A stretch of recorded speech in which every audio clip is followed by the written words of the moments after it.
Andrea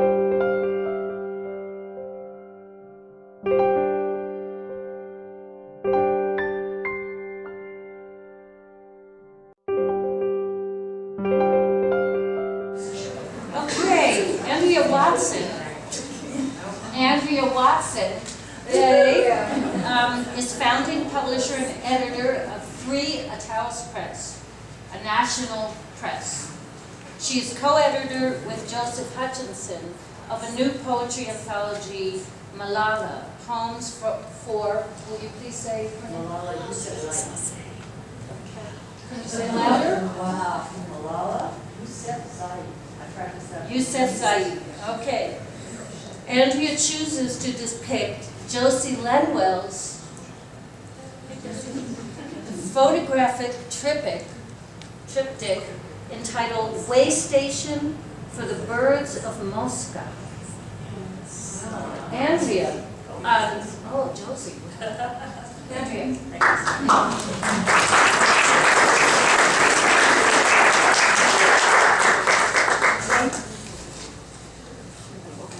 Josie, thank you. I loved it. It's a wonderful piece. The house is a skin stretched taut. If you enter the white box house near 6 Mile Lane, not a photograph left, not a diary to remind.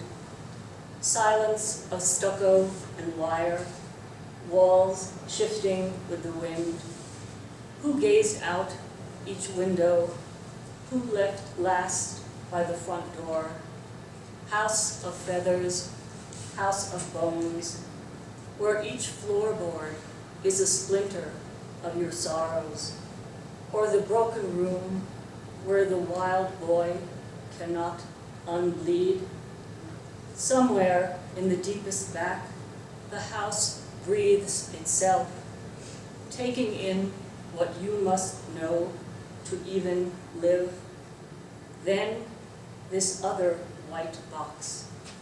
House before you came to it, not its bone weight skeleton, but a house inside itself. Up against the smudged ceiling, vein coves of woven mud, high place of cliff swallows, rusty throats and dark-capped. Now the slide past moment. How ghostly this whirring of wings, and the chimney nest alive like a bursting blood sun. 1,000 wild boys, unstaunched, ravenous, soaring. What if I told you nothing? What if I told you everything? How the heart keeps beating, even as the skin is flayed.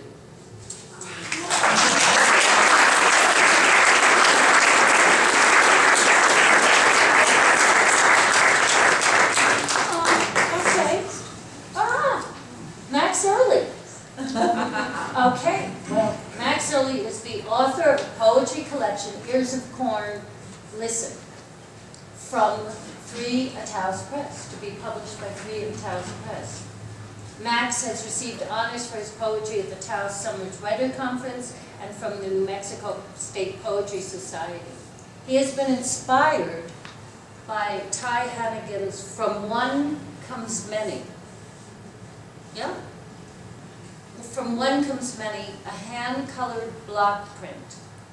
Max answers this print in poetry. Max Early.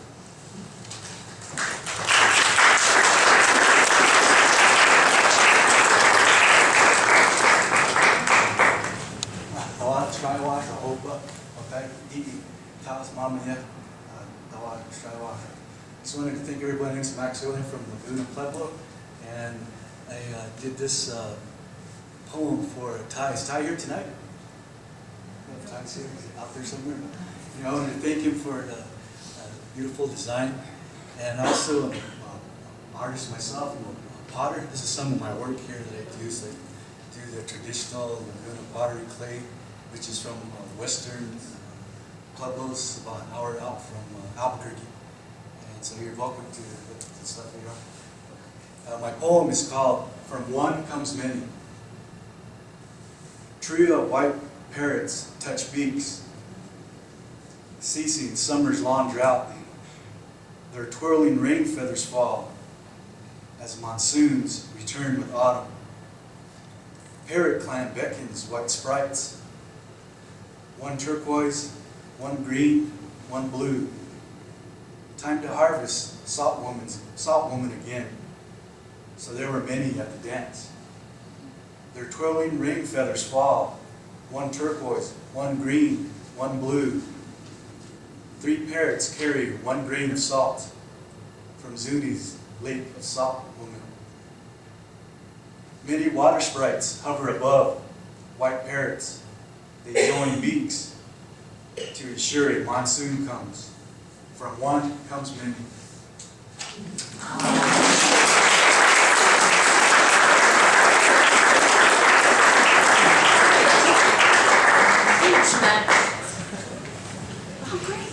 Judith Thompson is next, and she is responding to Apple Rocks by artist Richard Harlan, a select wood and rock assemblage. Judith worked for 30 years as senior management of major symphony orchestras. She strongly believes and performs in the resonant and rhythmic power of language and music. Her work has recently been published in the Taos Journal of International Poetry and Art. Judith.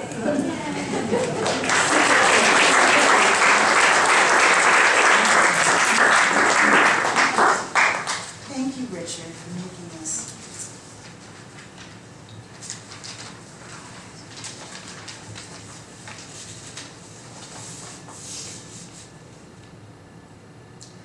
Of which we know nothing, after Apple Rocks, by Richard Harlan. In deference to their bending branches, I await winter and sharpen pruning tools. I wish a clean, quick cut, of which I know nothing, that boundary between live wood and dead, or perhaps the waiting. That precise surgical place migrates. The movement utters sounds that cannot be translated, although some trees still understand that tongue that licks between river and rock, mud and root, air and leaf and flower and seed, or the distance between us all. Astronomers say the universe is expanding. How could we not move away from each other in tiny increments that go unnoticed until the way back vanishes, and soon enough, memories also move away from mind, and mind from body, everything stretched apart, like the fruit and the stem, the separation foregone, our oracles meaningless, our presence unnecessary. I tend my small orchard anyway. The macoon, the connel, the luscious and the bosque, Juaneta, Toca, Summit, a bit of extra time with La Doyen Grease. I tend with the fierce intimacy of a lover. At night I hold my love to me, our bodies and breath, indistinguishable, or so I imagine. Myself, which is not myself, so immense I wrap my arms around the earth, holding together everything known and unknown, the deepening hues, the star cluster of seeds, the leaving and the entering. I am not unfearless as I wait for frozen ground. I know my skin to the world is coarseness, riven into shadow play, but wonder still, am I the gardener or the garden? We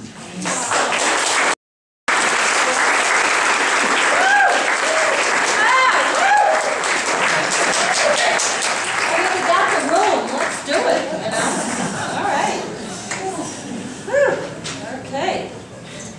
Chemist and poet Michael G. Smith's poetry poetry has been published in many journals and anthologies, and his chapbook, A Mad Anatomy, will be published by Bitterzoot. You know, I'm just having problems today. In January 2014. For tonight, Michael reimagines Ron King's Mindscape, an acrylic on canvas. Michael.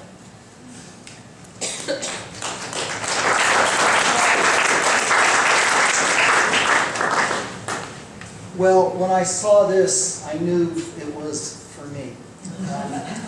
I don't know about you, but often my mind feels like this. Is Ron here? I emailed Ron and asked him to tell me whatever he wanted about the painting, and he said he was thinking about the layers of mind when he painted this. When I saw it, I was reading the Lankavatara Sutra by the Buddha, and if you've read this, you know it's about mind.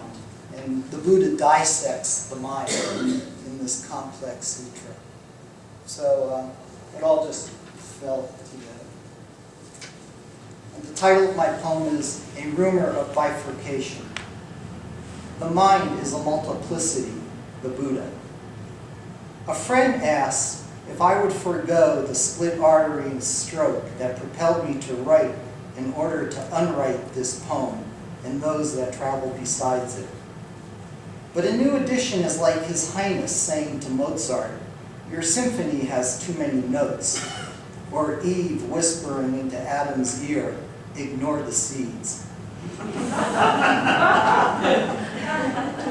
The things of this world are always whole. Prism white light, a singularity composed from equal amounts of red, orange, yellow, green, blue, indigo, violet.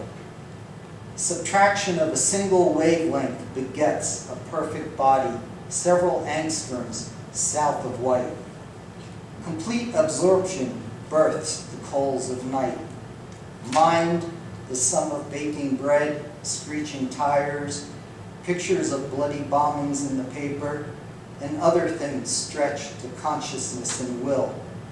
This poem that never existed waited for eons to be plucked from the vast darkness, and now afire laughs with the black seeds it will never split from.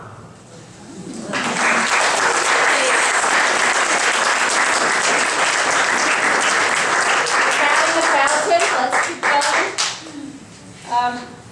Okay, Epiphany with Rose. That I can actually pronounce by Bev Teagle.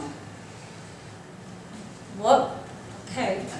So Mike Burwell, who recently located to Taos after 30 years in Alaska, and whose poems have appeared in numerous journals and anthologies, is going to respond to this. His poetry collection, cartography of water was, I just came from a massage. Come on, it's Taos, you understand. All right, Cartography of Water was published by North Shore Press. He was drawn to Bev Teagle's digital work, Epiphany with Rose, and he's going to paint his response with words. Good.